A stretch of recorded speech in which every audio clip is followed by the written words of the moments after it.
Hello students, welcome back to the class. Now we will continue our chapter Force and Pressure. In our last class we discussed the activity 11.5. Now we start from here. Contact force. आपकी book में 2 types के force के बारे में discuss किया गया है, contact force and non contact force. तो जो कॉन्टैक्ट फोर्स हैं उसको पहले हम लोग डिस्कस करते हैं. Contact force can be applied when it is contact with the object. ऐसा फोर्स कि जब फोर्स लगाते समय जो है ऑब्जेक्ट से कॉन्टैक्ट, मतलब जब उसको फोर्स लगाने में टच किया जाए तो उसको हम लोग कॉन्टैक्ट फोर्स बोलते हैं. कॉन्टैक्ट फोर्स जो है 2 टाइप्स के होते हैं, muscular force and frictional. Muscular force when the force is caused by the action of muscles in our body is known as the muscular force. ऐसा फोर्स जिसको लगाते समय जो है मसल्स हमारी बॉडी की जो है वर्क करती हैं, उस समय हम उस फोर्स को जो है मस्कुलर फोर्स बोलते हैं. जैसे कि for example lift a book. अगर हमको कोई बुक उठानी पड़े तो उसमें जो है हमारी जो है मसल्स वर्क करती हैं. Lift a bucket of water. अगर हमको पानी से भरी हुई बाल्टी उठानी पड़े तो भी उसमें जो है मसल्स जो है वर्क करती हैं. तो ऐसे फोर्स को हम लोग जो है मस्कुलर फोर्स बोलते हैं. Muscular force can be applied only when it is in contact with an object. इस मस्कुलर फोर्स में जब भी फोर्स लगाया जाता है तो ऑब्जेक्ट के साथ हमारा जो है कॉन्टैक्ट रहता है. कॉन्टैक्ट मतलब टच रहता है. It is also called the contact force. इसीलिए इसको हम लोग कॉन्टैक्ट फोर्स में काउंट करते हैं. आता है अब इसी कॉन्टैक्ट फोर्स का दूसरा एग्जाम्पल मैंने आपको बताया था, friction. The force of friction always acts on all the moving objects. ये जो है फ्रिक्शन जो है हमेशा जो है मूविंग ऑब्जेक्ट में ही वर्क करता है. And it's direction is always opposite to the direction of motion. और इसकी जो फ्रिक्शन की जो डायरेक्शन होती है वो हमेशा ऑब्जेक्ट के जो मोशन के अपोजिट होती है. Force of friction arise due to the contact between the surface. It is also a contact force. अब ये जब फ्रिक्शनल फोर्स रहता है उस समय भी जो है इसमें जो है सरफेस से इसका कांटेक्ट रहता है, इसलिए इसको भी जो है हम लोग कांटेक्ट फोर्स में काउंट करते हैं. तो यहाँ पे कांटेक्ट फोर्स मैंने आपको 2 टाइप्स के बताए, मस्कुलर फोर्स एंड फ्रिक्शन. अब यहाँ पे आपकी बुक में बताया गया है, animals also make use of muscular force to carry out their physical activity and other task. अब यहाँ पे जैसे ये डायग्राम दिखाया गया है, एनिमल्स भी जब कुछ वर्क करते हैं तो वो भी जो है मस्कुलर फोर्स का जो है वो यूज़ करते हैं. Muscular force of animal is use to carry out many difficult task. Since muscular force can be applied only when it is contact with an object, it is also called a contact force, जैसा कि अभी मैंने आपको बताया. और मैंने आपको यहाँ पे अभी फ्रिक्शनल फोर्स भी जो है बता दिया. तो जो अभी हमने यहाँ पे कॉन्टैक्ट फोर्स की बात की उसमें मैंने आपको मस्कुलर फोर्स बताया. और फ्रिक्शन में अभी the force responsible for changing the state of motion. Friction में क्या होता है, उसकी स्टेट ऑफ मोशन जो है ऑब्जेक्ट की चेंज हो जाती है. स्टेट ऑफ मोशन जैसे इसके पहले वाले वीडियो में मैंने आपको बताया था कि उसका शेप चेंज हो जाए या फिर उसकी डायरेक्शन चेंज हो जाए, मतलब उसका जो है स्टेट ऑफ मोशन जो है ऑब्जेक्ट का वो चेंज हो जाता है, is the force of friction. अब आते हैं हम लोग नॉन कॉन्टैक्ट फोर्स. मतलब force comes into play when the bodies are not in contact. मतलब जब बॉडी जो है कॉन्टैक्ट में ना हो उस समय जो फोर्स लगेगा उसको हम नॉन कॉन्टैक्ट फोर्स बोलते हैं. अब यहाँ पे नॉन कॉन्टैक्ट फोर्स जो है उसको हम 3 टाइप्स के बताए गए हैं, magnetic force, electrostatic force and gravitational force. Magnetic force जो है आपकी बुक में एक्टिविटी 11.6 में बताया गया है. यहाँ पे आप देख रहे हैं 2 मैग्नेट्स लिए गए हैं और एक मैग्नेट्स के जो नीचे है 3 जो है पेंसिल्स रख दी गई हैं. और इन दोनों मैग्नेट्स को जब इनके सेम पोल्स को हम पास ला रहे हैं तो ये जो है ये आपस में टच नहीं कर रहे हैं, मतलब कांटेक्ट नहीं हो रहा है इनके बीच में, फिर भी जो है इनमें फोर्स लग रहा है. अगर सेम पोल आपस में आएंगे तो आपको पता है कि जब मैग्नेट्स के हम सेम पोल्स पास लाते हैं तो उनमें जो है रिपल्सन होता है, मतलब ये जो है एक दूसरे से दूर हटने लगेंगे. और इसके जो दूसरे वाले डायग्राम में आप में देख रहे हैं यहाँ पे इसकी अपोजिट पोल्स जो है पास लाए जा रहे हैं, तो ये जो है इसमें अट्रैक्शन होने लगता है. दोनों ही कंडीशन में इसमें जो है मूवमेंट मतलब फोर्स लग रहा होता है. तो ये हमारा जो है एक नॉन कॉन्टैक्ट फोर्स का एग्जांपल है. Observing attraction and repulsion between two magnets, मतलब ऊपर वाले एग्जाम्पल में मैंने देखा जो अट्रैक्शन और रिपल्सन हो रहा है वो हमारा जो है यहाँ पे एक तरह का जो अट्रैक्शन है वो पुल और रिपल्सन जो है वो पुश, मतलब पुल और पुश जो है हमारा जो जैसा मैंने फोर्स की डेफिनेशन में बताया था वही यहाँ पे लग रहा है, और ये जो है हमारा एक तरह का नॉन कॉन्टैक्ट फोर्स है। तो अभी जो मैंने मैग्नेटिक फोर्स आपको बताया इसके कुछ पॉइंट्स हैं, जैसे attraction and repulsion between two magnets, magnets के बीच में अट्रैक्शन और रिपल्सन हमको देखने को मिलता है।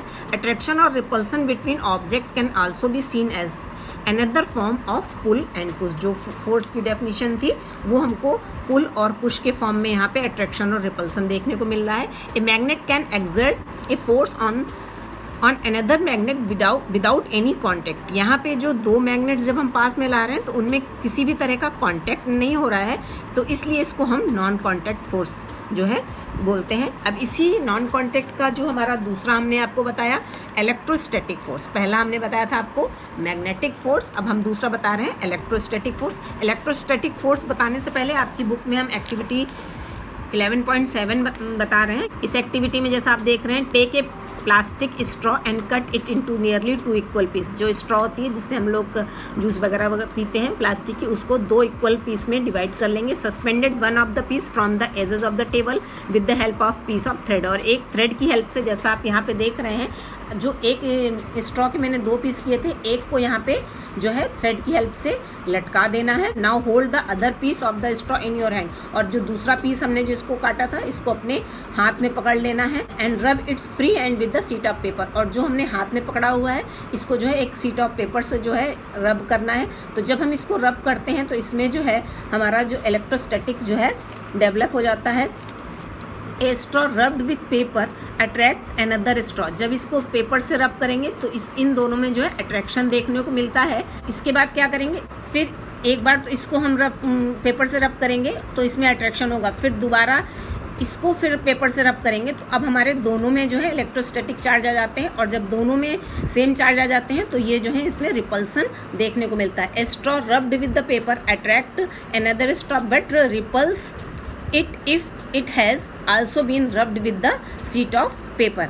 अगर हम सिर्फ एक ही स्ट्रॉ को पेपर से रगड़ेंगे तो इसमें हमको जो है अट्रैक्शन देखने को मिलेगा, और जो अगर हम दूसरे वाले को भी जो है रब कर देंगे पेपर से तो इसमें हमको रिपल्सन देखने को मिलता है। A straw is said to have acquire electrostatic charge, ऐसा इसलिए होता है कि इसमें जो है इलेक्ट्रोस्टैटिक चार्ज जो है डेवलप हो जाता है after it has been rubbed with the sheet of paper, जब इसको हम शीट ऑफ पेपर से रब करते हैं। Such a straw is an example of the charge body, ऐसा इसलिए होता है कि हमारे इस स्ट्रॉ में जो है उसमें चार्ज डेवलप हो जाते हैं। इलेक्ट्रोस्टैटिक फोर्स जो भी हमने आप देखा एक्टिविटी में, the force exerted by a charged body on another charged or uncharged body is known as the electrostatic force. फिर here the bodies are not in contact so it is known as the non contact force। यहाँ पे दोनों body जो कि charged हैं या फिर uncharged हैं उसमें किसी भी तरह का जो है कांटेक्ट नहीं हो रहा है, फिर भी जो है उसमें फोर्स डेवलप हो रहा है, इसको हम लोग जो है नॉन कॉन्टैक्ट फोर्स में काउंट करेंगे। अब हमारा आता है gravitational force. Object or things falls toward the earth because it pull them. This force is called the force of gravity or gravity. This is an attractive force. ये जो है एक तरह का अट्रैक्टिव फोर्स है। ये जो है फोर्स ऑफ ग्रेविटी भी जो है हमारे नॉन कॉन्टैक्ट फोर्स में ही आएगा। Now pressure is equal to force upon area. The force acting on a unit area of a surface is called the pressure. Area is in the denominator in P is equal to F upon A, so smaller the area, larger the pressure on the surface। अब इस फॉर्मूले में अगर ये जो हमारा area लिया गया है ये डिनोमिनेटर में आ रहा है, तो जिस समय एरिया जो है बढ़ेगा उस समय प्रेशर हमारा कम होगा, क्योंकि ये जो दोनों हैं इन्वर्सली प्रोपोर्शनल हैं। यहाँ पे बताया गया area is in the denominator, area जो है डिनोमिनेटर में है, सो स्मॉलर द एरिया। तो जब हमारा एरिया जो है वो कम होगा उस समय हमारा जो है प्रेशर जो है ज़्यादा हो जाएगा। तो इसी का जो है एक एक्टिविटी बुक में बताई गई है, जैसे कि यहाँ पे pushing A nail into the wooden plank. अगर हमें किसी लकड़ी में किसी कील को लगाना हो तो उसका जो कील का जो पॉइंट है वो अगर चौड़ा हो तो उस कील को जो है वुडन प्लैंक में लगाना मुश्किल हो जाता है, क्योंकि जो उसका एरिया है यहाँ पे वो ज़्यादा हो जाता है। और अगर वो पॉइंटेड हो, मतलब अगर उसका एरिया कम हो, तो उसको हम आसानी से लगा सकते हैं। उसी तरह से दूसरा एग्जाम्पल है, try cutting vegetables with blend and the sharp knife. अगर हम वेजिटेबल कट करते समय हमारी नाइफ की जो है अगर वो शार्प है, शार्प मतलब अगर वो पॉइंटेड है, या फिर वो ब्लेंड मतलब वो जो है पॉइंटेड नहीं है, अगर वो शार्प है तो उसका जो एरिया है वो उस समय कम है, एरिया कम है, तो प्रेशर जो है वो ज़्यादा लगेगा और जो है सब जो वेजिटेबल्स हैं वो जल्दी से कट जाएंगी। तो ये भी हमारा जो है यहाँ प्रेशर का एग्जाम्पल है। The force acting on unit area of a surface is called the pressure, ये इसकी डेफिनेशन है और ये मैं आपको इसका फॉर्मूला बता चुकी हूँ कि P = F/A। अब इसी का यहाँ पे एक दूसरा एग्जाम्पल दिया गया है, a porter carrying a heavy load. I now understand why porters place a round piece of cloth on their head. When they have to carry heavy loads, by doing this, they increase the area of contact of loads with their head. जब वो जो है इस तरह से कपड़े को रखते हैं उस समय उनके सर पे जो है एरिया जो है बढ़ जाता है, जिससे कि वो उनको जो है प्रेशर कम फील होता है। A porter carrying a heavy loads, और वो जो है भारी सामान को आसानी से उठा सकते हैं। अब यहाँ पे है pressure exerted by liquid and gases.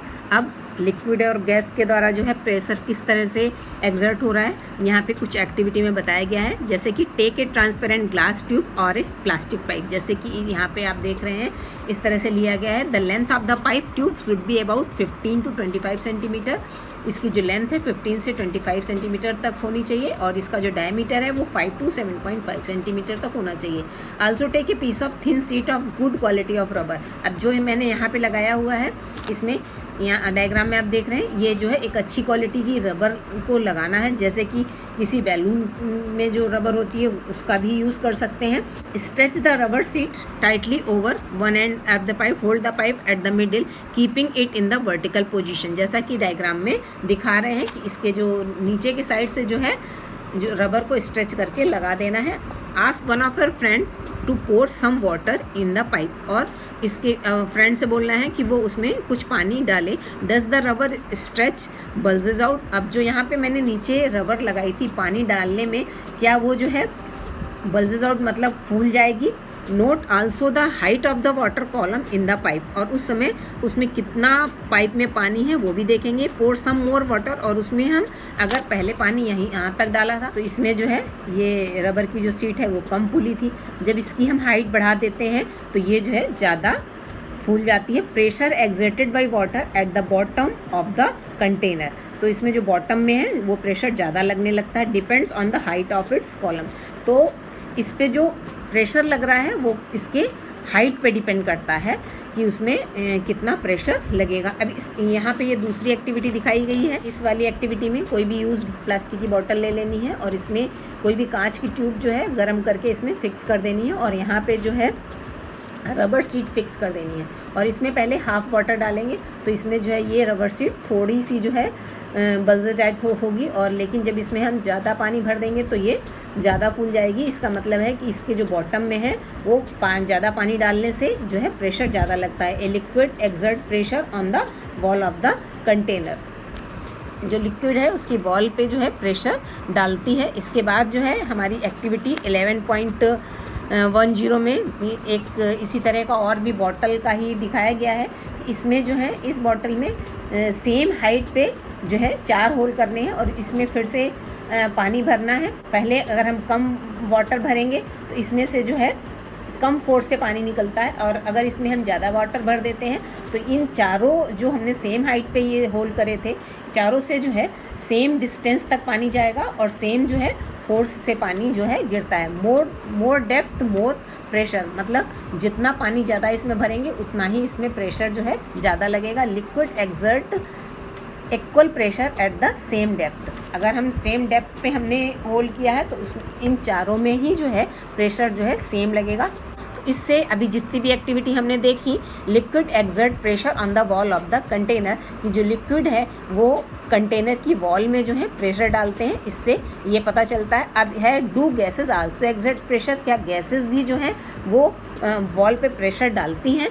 यहाँ पे देखेंगे when you inflate A balloon, कह रहा है कि जब हम किसी एक गुब्बारे को फुलाते हैं, why do you have to close its mouth, तो उस फुलाने के बाद उसको उसके जो मुंह को हम लोग बांध देते हैं. What happens when you open the mouth, और अगर उसको हम छोड़ दें तो क्या होगा, सारी जितनी भी उसको हमने उसमें एयर भरी थी सारी बाहर निकल जाती है. Suppose you have a balloon which has holes, और अगर कोई एक हम ऐसा बैलून ले लें जिसमें कि होल हो, would you be able to inflate it, तो क्या जिस बैलून में छेद हैं तो क्या उसको हम उसमें हवा भर सकते हैं. इफ़ नॉट, अगर ऐसा नहीं कर सकते हैं तो क्यों. Can we say that air exert pressure in all the direction, तो इससे ये पता चलता है कि जो एयर है वो सारी डायरेक्शन में जो है प्रेशर लगाती है. तो जिस तरह से हमने लिक्विड में देखा gases to exert pressure on the wall of their container, gases भी जो है कंटेनर में जो है वो उनकी बॉल में जो है प्रेशर लगाती हैं. अब यहाँ पे आता है एटमॉस्फेरिक प्रेशर. एटमॉस्फेरिक प्रेशर क्या है, जो हमारे चारों तरफ जो एयर है उसको हम लोग एटमॉस्फेयर बोलते हैं. Envelope of air is known as the atmosphere. The pressure exerted by the air, और इस एयर के द्वारा जो प्रेशर लगता है उसको हम लोग एटमॉस्फेरिक प्रेशर बोलते हैं. अब यहाँ पे एक आपको इस डायग्राम में जैसा बताया गया है, if we imagine a unit area and a very long cylindrical standing it filled with air. अगर यहाँ पे इस तरह का कोई सिलेंडर लिया गया है और उसको जो एरिया है वो यूनिट एरिया है और उसमें जो है एयर, अगर उसको पूरी सिलेंडर में एयर फिल कर दी जाए, then the weight of the air in this cylinder is the atmospheric pressure. तो इसमें जो एयर का जो वेट होगा वो हमारा एटमॉस्फेरिक प्रेशर के बराबर होगा. बट हाउ लार्ज और small is the atmospheric pressure, पर जो हमारा एटमॉस्फेरिक प्रेशर है वो कितना ज़्यादा और कितना कम हो सकता है उसको समझने के लिए यहाँ पे एक एक्टिविटी बताई गई है. इसमें जैसा कि आप लोग देखते हैं कि ये जो आते हैं रबर के सकर्स, उसको अगर हम किसी चिकनी दीवार से में जोर से चिपका दें तो वो उसमें चिपक जाते हैं और उसमें फिर हम किसी भी चीज़ को हैंग कर सकते हैं. Take a good quality rubber sucker, it looks like a small rubber cup, press it hard on the smooth plain surface, does it stick to the surface. तो जब इसको हम दीवार में प्रेस करते हैं तो वो ये जो है उसमें चिपक जाते हैं. ये चिपक क्यों जाते हैं, क्योंकि इनके जो बीच की जो एयर होती है कप के बीच की वो पूरी जो है बाहर निकल जाती है, और फिर उसको अगर हम बाहर निकालना चाहें तो हमको बहुत फोर्स लगाना पड़ता है. और उसका फोर्स जो है जब हमारे उस अंदर जो बाहर से जो एयर जो प्रेशर लगा रही है उससे ज़्यादा होता है, तभी हम उसको जो है निकाल सकते हैं. Now try to pull it off the surface, can you do it, क्या आप ऐसा कर सकते हैं. तो जब इस सकर्स को किसी स्मूथ सरफेस में हम लोग चिपकाते हैं तो इसमें हवा जो है अंदर इसके थोड़ी बहुत रह जाती है.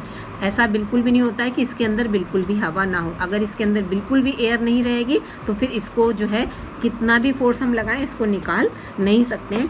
To pull the circle of the surface the applied force should be large enough to overcome the atmospheric pressure.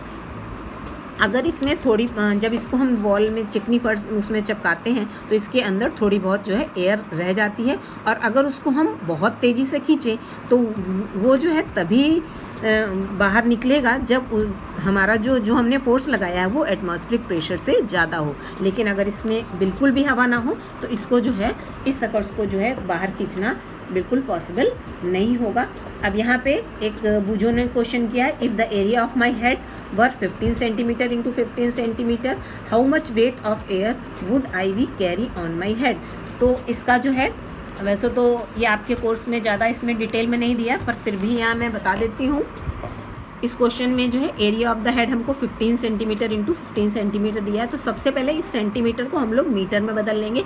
दोनों जो 15 है इनको हम 100 से जो है वो डिवाइड कर देंगे. तो 15/100 मीटर्स इंटू 15/100 मीटर्स. तो जब 15 मल्टीप्लाई होंगे तो 225 हो जाएगा, और 100 मल्टीप्लाई होगा तो 10 टू द पावर जो है 4 आ जाएगा. और ये जो 10 टू द पावर 4 जब ऊपर इसके साथ जाएगी तो ये माइनस में हो जाएगी. तो ये हमारा जो एरिया आया 225 इंटू 10 टू द पावर -4, ये मीटर स्क्वायर में आ जाएगा. अब यहाँ पे ये फार्मूला है 1 atmosphere is equal to 10 to the power 5 pascal. Pascal जो है वो हमारा प्रेशर का यूनिट है. इसको जो है हम न्यूटन पर मीटर स्क्वायर भी बोलते हैं. ये न्यूटन पर मीटर स्क्वायर कहाँ से आए, जो हमने अभी आपको फार्मूला बताया था, pressure is equal to force upon area, और फोर्स का जो होता है वो न्यूटन और एरिया का जो है मीटर स्क्वायर. तो न्यूटन पर मीटर स्क्वायर को हम लोग पास्कल बोलते हैं. फिर यही जो हमारा pressure is equal to force upon area हो गया. अब ये जो प्रेशर है इस ये हो गया 10⁵ पास्कल। तो ये हमने पास्कल को शॉर्ट में PA लिखा है, 10⁵ पास्कल। फोर्स को F और एरिया जो हमारा ये निकला है 225 × 10⁻⁻4। यहाँ से हम फोर्स को कैलकुलेट कर लेंगे।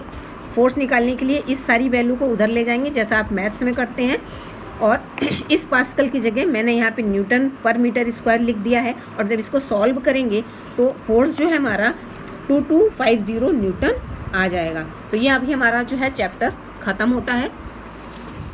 ये जो हमारा चैप्टर 11 फोर्स एंड प्रेशर था अभी ख़त्म होता है। जो ये चैप्टर था बहुत इंटरेस्टिंग है, और आप जब इसको पढ़ेंगे तो आपको बहुत इंटरेस्ट आएगा। इसमें कई सारी एक्टिविटी हैं जो आप कई एक्टिविटी को अपने घर में भी करके देख सकते हैं, और जब हमारा स्कूल रीओपन होगा तो हम कुछ एक्टिविटी को अपने क्लास में भी करके देखेंगे। और आप लोग इस चैप्टर को बहुत अच्छे से पढ़िएगा, वीडियो को अच्छे से समझिएगा। Thank you.